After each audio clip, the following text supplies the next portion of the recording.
Ini ada pertanyaan melalui chat, Ustadz. Izin bertanya, Ustadz, kalau ada orang sering bermimpi berantem sama setan sampai mengigau takbir dan lain-lain. Padahal sebelum tidur selalu sesuai sunnah dengan wudhu, ayat ayat kursi, al-mulk, dan trikul sambil meniupkan dan meratakan ke seluruh badan. Kenapa ya Ustadz? Mohon saran.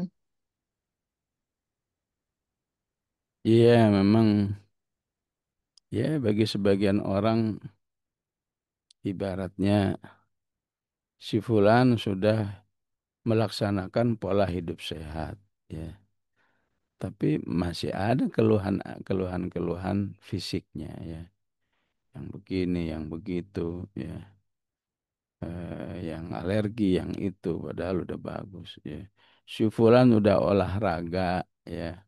Olahraga, masya Allah, diperhatikan. Ujung-ujungnya, ya, dari ikhtiar-ikhtiarnya tetap juga punya, ya, satu kekurangan fisik yang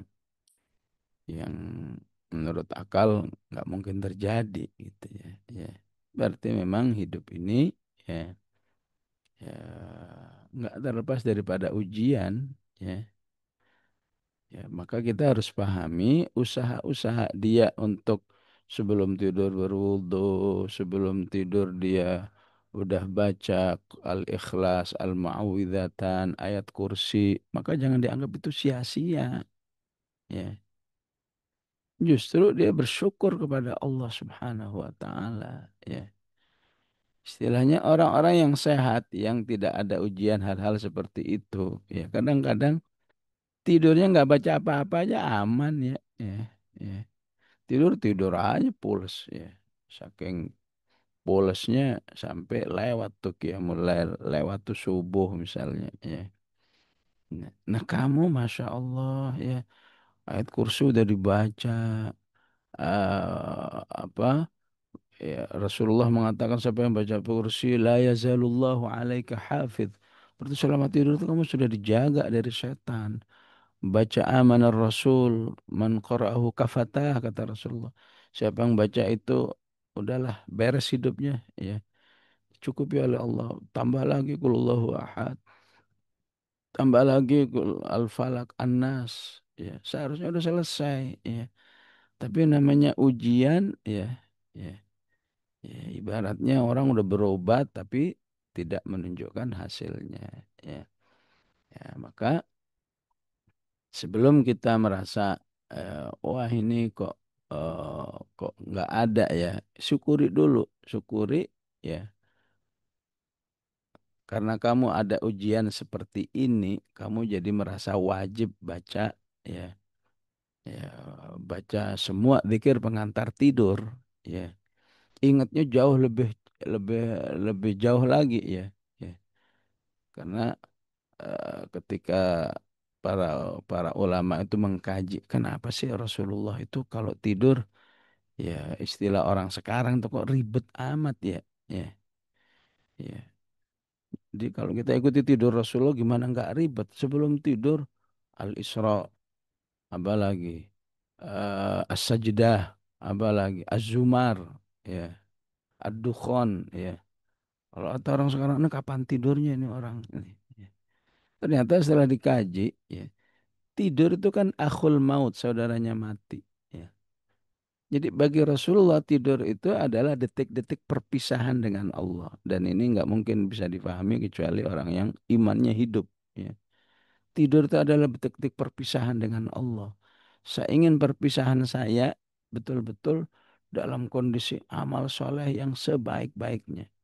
Dan tidak ada yang lebih baik daripada baca Al-Quran. Rasulullah sebelum tidur biasa Al-Isra, biasa As-Sajdah, biasa Az-Zumar, ya. Jadi sebelum dia berfungsi untuk supaya nggak mimpi jelek, supaya begini, ya.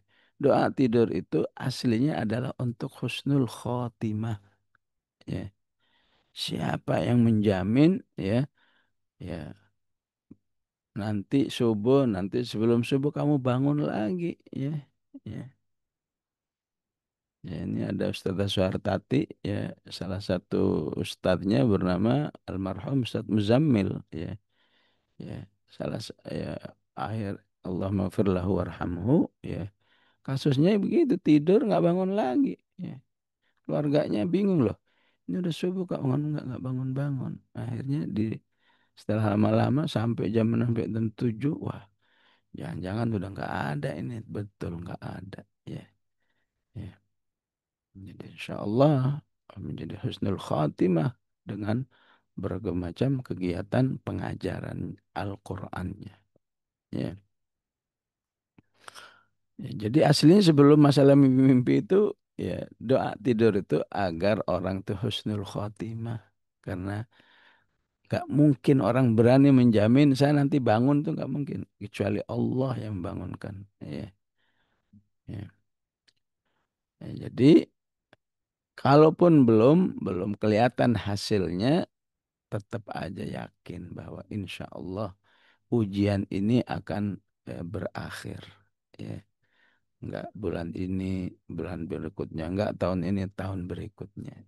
Ya, yang namanya ujian semua orang enggak kepengen lah, mau ujian sekecil apapun enggak kepengen. Tapi kita harus tetap ridho kepada Allah Subhanahu wa taala bahwa setiap manusia itu dengan ujiannya, ya. Ya.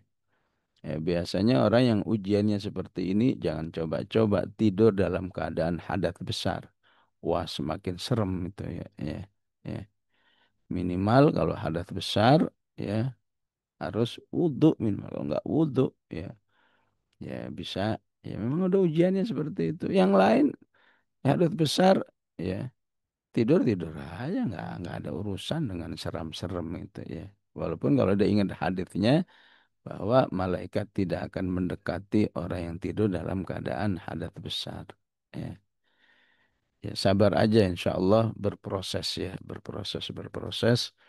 Ya, ya ibarat penyakit, ya. Penyakit aja nggak ada yang cespleng, ya.